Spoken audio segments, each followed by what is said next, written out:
Сайн бацгаана уу, Руна ТV-с ухта тавтай морилцгаано. Энэ дэлхий дээр хамгийн халуун, хамгийн цэвэр хайр гэж байдаг бол тэр нь ээж хүүхдүүдийн хоорондох холбоо хайр байдаг. Ээжийн хайр бол хизээч нөхөддөггүй, ямар ч болцлогүй хамгийн ариун зүйл. Гэхдээ нэг л өдөр өөрийн чинь төрүүлсэн хүүхэд гартаа буу барьцгаад нүдрүү чинь нэгтслэн хараад ээжээ та надаас айж байна уу гэж асуувал яах вэ? Өнөөдрийн түүх бол яг ийм инэлт бодит хэрэг. Америкийн Висконсин мужийн нэгэн айлын дотор хит их хайр, хитрхи эрхлүүлэлт, хязгааргүй сайн ээж байх гэсэн хүсэл нь аимшигтай хэрэг болж хувирсан тухай бичсэн байгаа. 1991 оны 11-р сарын 13-нд Америкийн нэгдсэн улсын Висконсин мужийн Маршфилд хэмээх жижиг хотод нэгэн хүү төрдөг. Түүний нэр нь Дерек Риц. Ээж нь Шэйли 19 настай ганц бие эмэгтэй байсан. Хүүгийн эцэг Шэйлиг жирэмсэн тухай мэдээд шууд л цогтчихсан. Тиймээс Шэйли хүүхдээ зулбуулах тухай хэд удаа бодож байсан ч гэсэндээ Шэйли ганцаараа хүүхдээ төрүүлэх шийдвэр гаргадаг. Хүүгийн анх тэрвэрх мөчөд тэр эмэгтэй амьдралтаа анх удаа жинхэнэ хайр гэж юу болохыг мэдэрсэн гэж ярьдаг. Харамсалтай нь Дерек дөнгөж 7 сартай байхдаа гинт маш өндөр халуурч уушигны хүн алгаа туссан. Ингээд айд сандарсан Шэйли түргэн тусламж дуутахад эмчнэр ирээд магадгүй эмнэлэгт хүрэхээс өмнө хүүчин нас барах магадлалтай байшгүй, биеийн байдал маш муу байна гэж хэлдэг. Энэ үед Шэйли бүх хүчээ дайчлан бурханд залбирч хүүгээ аврахын тулд эмнэлгийн нисдэг тэргээр эмнэлэг рүү явсан. Хүүн гайхалтайгаар эмнэлэгт очимогцоо эдгэрч Шэйлигийн зүрх сэтгэлд нэг бодол үлдсэн. Тэр нь юу вэ гэхээр би хүүгээ хизээч дахиж зовоохгүй тэр хүссэн бүхнээ авах ёстой гэж өөртөө амласан. Хүү 2-3 нас хүрэхэд нэг зүйл анзаарагдсан. Дээрэг хит цочром ууртай, бухимдлаа барьж дийлдэггүй, жаахан зүйлд л хашгирч шидэж, эвдэж, заримдаа бүр ээжигээ түлхэж цогтөг байсан. 2-3 настай байхдаа нэг удаа хүү дэлгүүрт байхдаа тоглоом авч өгөхийг гуйхтан Шэйли энэ удаад болохгүй гэж хэлсэн. Тэгэхэд Дерек тэр даруй тоглоомыг аваад шалан дээр цохиж эвдээд надад авч өгөхгүй бол энд байгаа тоглоомыг би бүгдийг нь эвдэнэ гэж орилж эхэлсэн. Ээж нь айсандаа мөн эцсэндээ тэр тоглоомыг шинээр авч өгөхөөс гадна эвдэрсэн тоглоомыг ч гэсэндээ мөнгийг нь төлөхөөс өөр аргагүй болсон. Тэр мөчөөс эхлээд хүүгийн оюун бодолд нэг зүйл батсуусан. Уурдлахал юм бол би хүссэн бүх зүйлээ авч болдог юм байна гэсэн. Шэйлигийн хайр гэж бодсон зүйл нь үнэндээ айдас, буулт, эрхлүүлэлт байсан. Тэр үгүй гэж хүүдээ нэг ч удаа хэлдэггүй байсан. Харин хүү нь өдөр ирэх тусам илүү төрөмгий, илүү аимшигтай, ууртай болж өсөж байсан. Дерек тэгж их хүсэж ахуулсан тоглоомоороо гэртээ ирээд тоглодоггүй, зүгээр л тэдний нэг игнэнд жагсааж тавьчихад цагийн турш тоглоомуудаа чимээгүй ширтээд суудаг байсан. Хин нэгэн тэр тоглоомыг нь хөдлөх юм бол тэр уурлаж тоглоомонд гар хүрсэн хүнийг цохиж эхэлдэг байсан. Үгээр зогсохгүй хоолыг гараараа ерөөсөө иддэггүй, гараараа хүрдэггүй, бургер, пицца, чипс гэх мэтчлэн гараараа иддэг хоолыг ч гэсэн заавал сэрээгээр иддэг байсан. Хэрвээ гартаа хүрэгчих юм бол хоолыг гартаа хүрчих юм бол тэр хоолоо идэхгүй хаяад орилж ашгараад бөө юм болдог байсан. Энэ байдлуудыг нь харсан Шэйли хүүгээ нэг л сонирн байгааг анзаарсан ч гэсэндээ миний хүү зүгээр л онцгой хүү гэж бодсоор эмнэлгийн байгууллагт ерөөс хандахгүйгээр өнгөрдөг байсан. Сургуулийн насанд хүрээд Дерек улам тусгаарлагдсан, найз нөхөдгүй, тоглоомоо хүүхдүүдтэй хуваалцаж чаддаггүй, хүнд ч итгэдэггүй, надаас бусад эргэн тойронд байгаа хүүхдүүд бүгд миний эсрэг, миний дайсан гэж боддог болсон. Хамгийн аимшигтай нь түүний уур хилэн зөвхөн ээж рүүгээ биш, бусад хүүхдүүд багш нар руу хүртэл чиглэж эхэлсэн. Нэг удаа ээж нь найзтай нь хамт тоглуулад үлдээтэл нөгөө хүүхэд түүний тоглоомонд гар хүрсэн гээд Дерек тэр даруй түүнийг зодож эхэлсэн. Энэ үед ээж нь зүгээр л 2 хүүхдийг 2 тусад нь өрөөнд оруулаад дараа битгий тэгэрээ гэж хальт хүүдээ хэлсэн.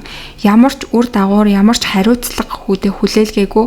Хүүгийн оюун ухаанд би буруу зүйл хийсэн ч шийтгэл байхгүй юм байна гэсэн бодол бас төрж эхэлсэн. Хэдэн жилийн дараа ээж нь Роберт нэртэй залуутай танилцдаг. Тэгээд Роберт Шэйлигийн гэрт амьдарч эхлэхээр болдог.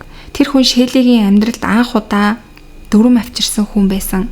Гэрт дэг журам байх ёстой гэж Роберт итгэдэг байсан. Харин Дерек 10 настай байсан тухайд амьдралдаа анх удаа үгүй гэдэг үгийг хэн нэгнээс сонсож үзэж байгаа нас нэсэн. Анх бол тэр аимшигтайгаар дургуутсаж би энэ гэрийн эзэн гэж Роберт руу орил хашгирдаг байсан. Шэйли Робертийн талд хэдийгээр орох ёстой ч гэсэндээ тэгдэггүй, эсрэгээр нь хүүгийнхээ талд орж Робертыг хүүгээ загнасныхан дараа нууцаар орж хүүгээс уучлалт гуйж бэлэг сэлт авч өгдөг байсан. 2002 оны 100 сарын өглөө болсон Шеллиг Дерек хоёрын хувьд болохоор 100 сарын өглөө Дерек өглөө босонгуудаа шууд гацуур модныхоо доор байгаа бэлгээ задлж үздэг тийм уламжлалтай байсан. Гэтэл тэр өдөр Роберт эхлээд өглөөний цай уугаад цайгаа уусны дараа бэлгээ задлж үзэх ёстой гэсэн дүрм шинээр тогтоодог. Дерек уурлаж хоолоо ерөөсөө идэхгүй суусан. Ингээд бүр өдөр болтол Дерек юу ч идээгүй гүрээсээр л лээсэн. Тэгээ өдөр болоод Роберт ажилдаа гараад явсны дараа ээж нь хүүг бэлгээ задлахад нь туслаад бэлгийг нь задлуулсан. Тэгээ энэ бэлэг нь болохоор PlayStation тоглоом байсан. Тэгтэл Дерек бэлгээ задламгцаал тэр даруй түүнийг газарч шидээд шууд PlayStation тоглоомоо эвдчихсэн. Уг нь бол PlayStation тоглоомыг авахыг маш их хүсэж исэн. Тэгээ PlayStation-гээ эвдээд ээжигээ хална гэж орилж эхэлсэн. Ээж нь бол хүүгийнхээ эсрэг юу ч хэлж чадаагүй. Тэгээ тэр өдөр айсандаа ээж нь дэлгүүр рүү дахиж очиод дахиж PlayStation аваад хүүдээ өгсөн. За тэгээ энэ үед болохоор ээж нь хүүгээ сэтгэл зүйчэд үзүүлсэн. Тэгэхэд сэтгэл зүйч болохоор хөнгөн сэтгэл готрол байна гэж онцлоод нэг эмийг өгсөн. Гэвч тэр эмийг ууснаас хойш Дерекийн байдал улам муудсан. Дерек дуугаа хурааж хүмүүсээс өөрийгөө бүрэн тасалж эхэлсэн. Тэр үед болохоор Роберттой ч гэсэндээ харьцаа маш хэцүү байсан учраас Роберт ер нь тэсгээ болоод Шелли болон Дерек хоёрын гэрээс явхаар шийдсэн. Ингээд Шелли Дерек хоёр буцаад хамтдаа хоёулахнаа гэртээ үлдсэн. 2009 онд Дерек 18 настайдаа өөрөөсөө 2 насаар дүү Мэй гэдэг сургуулийнхаа охиныг хараад дурлсан. Мэй бол нээлттэй, сайхан инээмсэглэлтэй сайн охин байсан. Тэдний харилцаа бол Дерекийн амьдралд маш том гэрэл гэгээг авчирсан. Дерек Мэйтэй танилцсанаас хойш гадаа гарч инээж, эрүүл хүн шиг хүмүүстэй харилцаж эхэлсэн.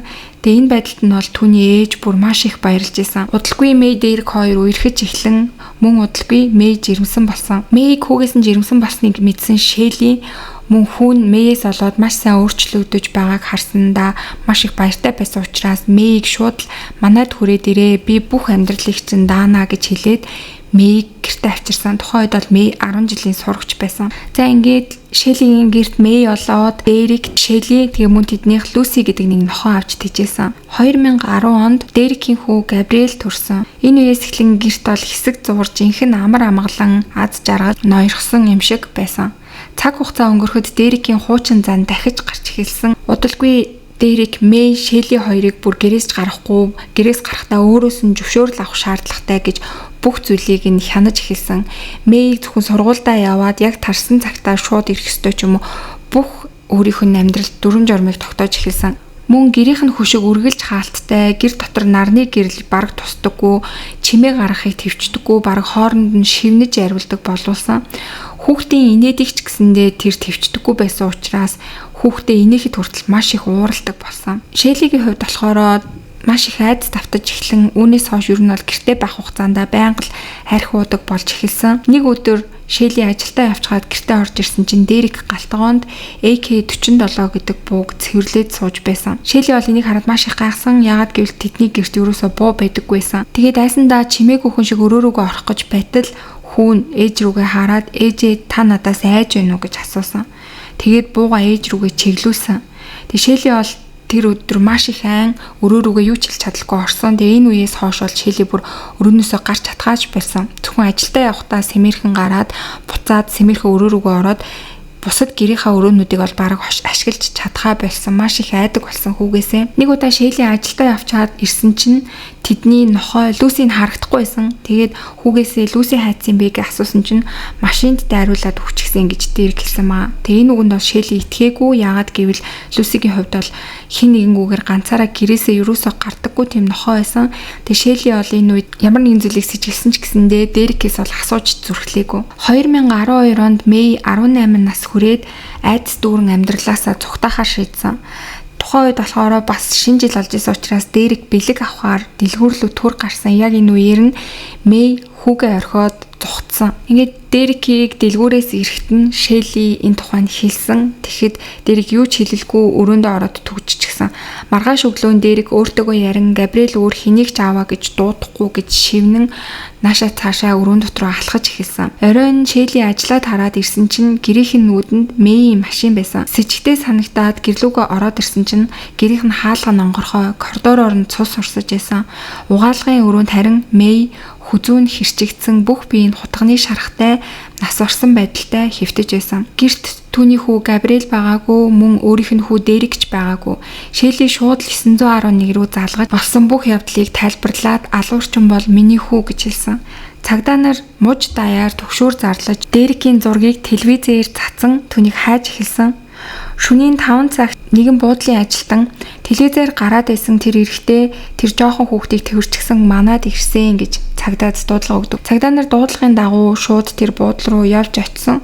Тэгэхэд бол Дерик тэнд байж исэн. Тэгээ цагдаа нар ирэхэд ямар ч эсвэргүүцэлгүйгээр бууж өгсөн. Дерикийн гутланд Мэйн цус, машинд нь AK-47 буу, мөн хэрэгт хэрэгэлсэн хутга олдсон. Бүх нотлохоо бол Дерикийг зааж исэн. За ингээд цагдаагийн газар руу очисон Дерик энд байцаагдж байх үедээ ээжтэйгээ уцаар ярьж болох уу гэж цагдаагаас асуугаад ээжтэйгээ уцаар ярьсан. Тэгээ ээжтэй хэлэхдээ болохоор би бүх зүйлийг буцаамаар байна. Би маш их харамсаж байна. Габриэлийг та сайн харж хандаарай. Би танд маш их хайртай шүү гэж хэлсэн. Тэгээ энэ бол түүний амьдралдаа анх удаа ээжтэй хэлсэн хамгийн сайхан үгнүүд бас хайртай гэдэг үг байсан. Дерик шоронд ороод шүүх хурлаа хүлээж авах үедээ Мэйг ангийнхаа өөр залуутай уулздаг байсан гэж харцаар байсан. Тэгээд бүр үгээр зогсохгүй шоронд байсан нэг залууг хэрвээ чи шоронгоос гарах юм бол энэ залуугийн амь насыг хөнөөгөөд өгөөч. Тэгэх юм бол би чамд мөнгө өгье гэж хэлж исэн. Тэр шоронгоос гарсан залуу бол мэдээж тэр залуугийн амь насыг бол хөнөөгөөгүй. Дерикийн дансанд ч гэсэндээ тийм хэмжээний мөнгө байгаагүй. Мөн тэр ангийнхаа залуутай бол Мэй ямар ч харилцаа холбоогүйсэн. Зүгээр л Дерик өөрөө хий хоосон, хардаж зохиосон тийм үйл явц байсан. Тэгээд ямар ч гэм зэмгүй хүнийг хүнээр алуулах гэж исэн юм чинь Дерик бол энэ бүх зүйлийг буцаахыг хүсэж ингэж ээжтэй ярьсан зүйл нь бол мэдээж худлаа байсан гэсэн үг. За ингээд Дерикийн шүүх хурал болсон. Ингээд шүүх хурлаа болохоро түүнд бүх насаараа хоригдох 40 жилийн дараа давж заалдах боломжтой бүх насаараа хоригдох ялыг оноосон байна. За ингээд Дерикийн хувьд бол шоронд орсон, харин Шэйли Габриэлийг ганцаараа өсгөж байгаа. Тэгээ Шэйли болохоор хэлэхдээ би Габриэлийг бол Дерикийг өсгснөөс шал өөр аргаар хайр, дүрм, хариуцлага гэх бүх зүйлүүдийг түүнд зааж өгч байгаа гэж ярьслаа өгсөн байсан. Гэхдээ бол энийг бас хинч тоталж чадахгүй яг ямар байдлаар өсгөж байгаа гэдгийг нь бол мэдэх боломжгүй. Тэгээд энэ хэрэг дээр болохоор мэдээж миний бодож байгаа зүйл болохоор хүүхдэд бол хайр хэрэгтэй. Гэхдээ хайрын хажуугаар хязгаар, тогтвортой дүрм, журам, хариуцлага гэдэг зүйлүүдийг бас хүүхдэд зааж өсгөх ёстой байх гэж бодож байна. Шэйлигийн энэ хязгааргүй хайр нь бол хүүгээ магадгүй ийм байдалд хүрсэн байж магадгүй. Эсвэл хүү нь анханасаа л төрхтөө сайкопат, алуурчин, хайрлах, инэрх зүрх сэтгэлгүй тийм хүн байсан ч байх магадлалтай. За тэгээ та бүхний хувьд яг юу гэж бодож гин, өөрт төрж байгаа сэтгэлдлүүдээ комент хэсэгт бичээд би бинтээгээ хуваалцаарай.